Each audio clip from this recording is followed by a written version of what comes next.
Hi, I'm Kevin Krogan, and you're watching the Blended Learning and Planning by using if-then statements.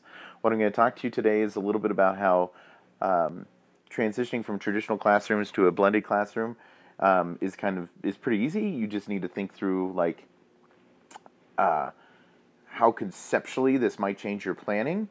And so, for the sake of today's discussion, I'm just going to use this definition of blended learning as being sound instructional pedagogy along with the intentional use of technology. So it's, using technology to deliver some content, but then definitely using good teaching strategies in order to instruct and facilitate learning for kids.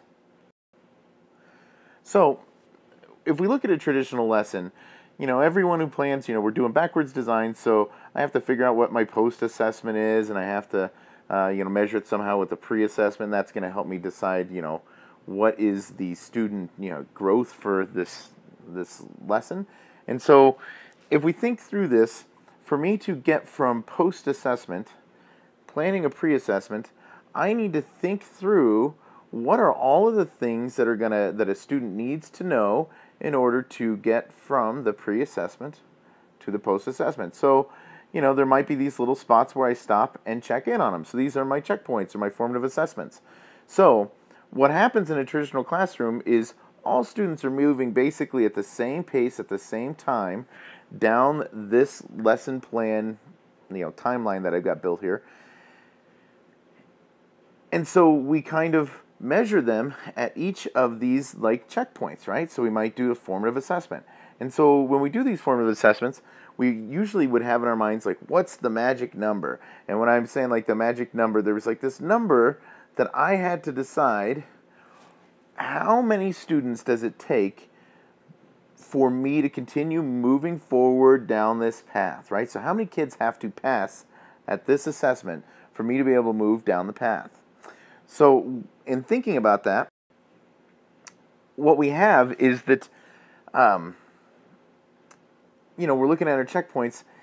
Traditionally, teachers probably had to pick a number something like 70% or 80%, and they'd say, if I had this number of students actually passing this assessment here, then I'm in great shape. So students are trucking along. We get to this point. I get my magic number of 70%, and then I continue moving down this point, right? So if I'm moving from assessment to assessment with an expected rate of about 70% of the students passing, then what would happen basically to this other 30%, right? What happens to my other 30%? They get to about here and they stop, right? And they're not as able to keep moving down the line. And so we keep asking them to, keep up, learn with the other students. But ultimately what we're creating is a gap in learning, because as this group is progressing all the way down, we might be lucky if we can get the group that is failing on assessments to get, halfway through. I'm making up that number, but the idea is whatever is happening during this lesson or this entire unit, I know that if I'm using this ratio of I need 70% to pass or 80% to pass and I can keep trucking along, I know that I'm counting on 20 or 30% of the students not actually getting any, very deep into the proficiency. So here's what I think we should be considering. Basically, as students moved along this path, what would happen if I didn't get that magic number, 70 or 80%? So what happens? Well, traditionally the answer is I have to do a reteach, right? So if we're moving along the path and let's say 50% of the students don't understand what happened, then what I would do is I would loop them back in and do a reteach. Now, what happens during that reteach could be any number of things. Maybe I did it using direct instruction. So I decided, well, I don't know, here's a good video I could show kiddos, right? Or maybe, here's a worksheet that I can give kids. Maybe I could have a guest speaker, or any number of things that I do in order to reteach, I would oftentimes have kiddos do. So the key is that we already know as teachers how to reteach and loop students back in on a lesson. The problem is that we are still keeping the entire group moving in the same progression. So that means students that really get it, the kids that really passed this and really understood at this checkpoint what they needed to do, they're stuck in the loop, right? That also means the students that just kind of got it, but they were good enough to move forward, they're stuck in the loop. Means the students that didn't get it, they're in the loop, and that's really going to benefit them. So the idea here is that while we loop the students in, this is not an uncommon thing for us to do. So here's my proposition. What technology allows me to do is when I get to these formative assessments, I am able to do a check. So I'm going to have students that are moving right along. All of my kiddos are moving right along, and maybe I'm just going through some foundational skill stuff. And when I have students get to this assessment, I simply have to ask myself a question. It's an if-then, right? With technology, I'm able to allow students to do self-paced lessons. I'm allowed to create additional lessons, or I might be able to, for students to move forward, or to students to move back, or for me to have students working independently so I can do a pull-out group. Whatever it is, when I get to the formative assessment, I can ask myself a simple if-then statement. If students pass, what do? Well, I'm probably going to just keep them moving down the path. I can ask, and so the if they pass, then they keep moving on. If they fail at the formative assessment, then I need to loop them back in. So I need to be thinking about all of those remediations, right? And then how do I have these remediations either existing in real physical space or real virtual space, but then how am I accounting for students that are in this loop versus students that are in this path, right? And they're both paths, really. But then at that same point, if I think about it, I am not limited to just saying, what if they pass and what if they fail? What if they really pass? How do I move them into a different route, right? Or what if they only kind of pass? How do I actually create a new path for them to be moving along, right? And so when you think through this, the idea is the technology kind of starts working as a teacher multiplier, and it helps us to enable this idea of how do I allow students to learn and relearn in their own time? How do I do it both synchronously at the same time and asynchronously?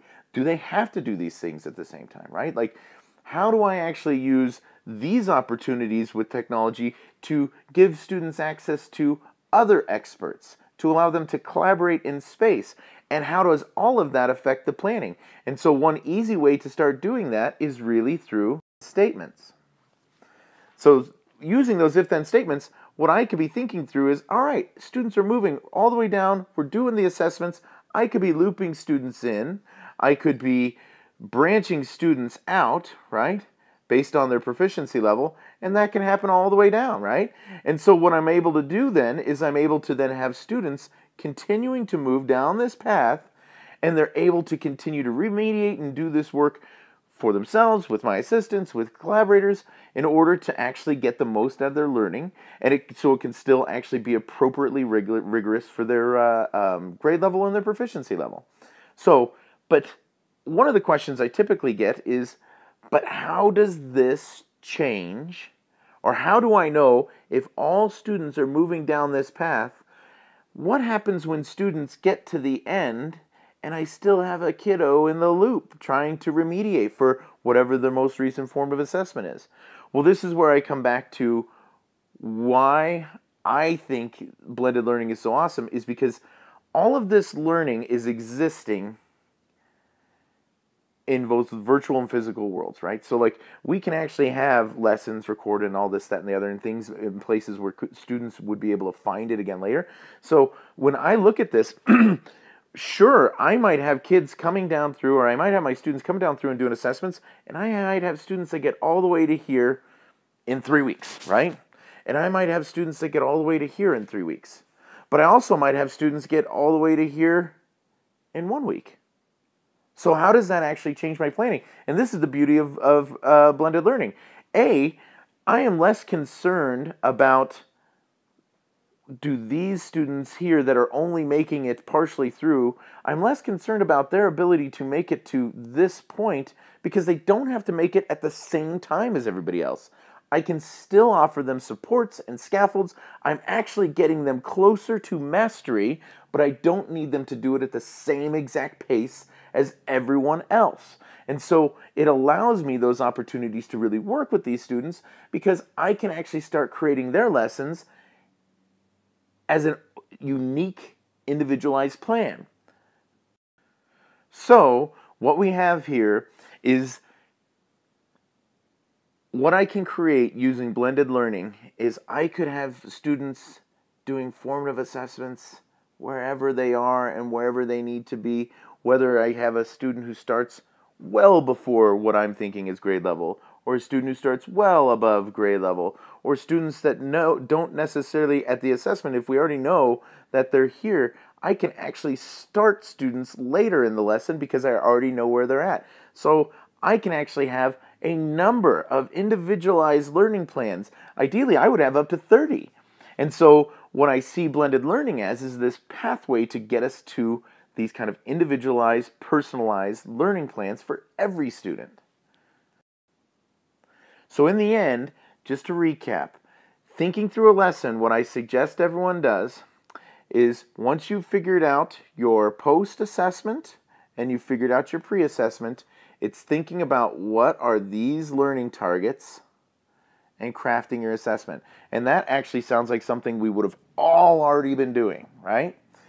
But then from that point, it's thinking through and thinking consciously, if at this point I have a student pass, or if at this point I have a student really nail it, or if at this point I have students get it exactly as I anticipated, then what do I do? Do I loop them back in? Do I provide them an extension? Or do I have them continuing down the path? And knowing that no matter what, there might be 30 different ways I can do this, it's really being thoughtful and intentional around how do I shape my planning around an if-then statement, knowing that technology is enabling me to offer students multiple ways to remediate, multiple ways to extend, and multiple ways to continue learning, and then multiple ways for students to demonstrate learning. So thank you for watching. Enjoyed my presentation. Again, I'm Kevin Krogan. Feel free to contact me on Twitter or G+.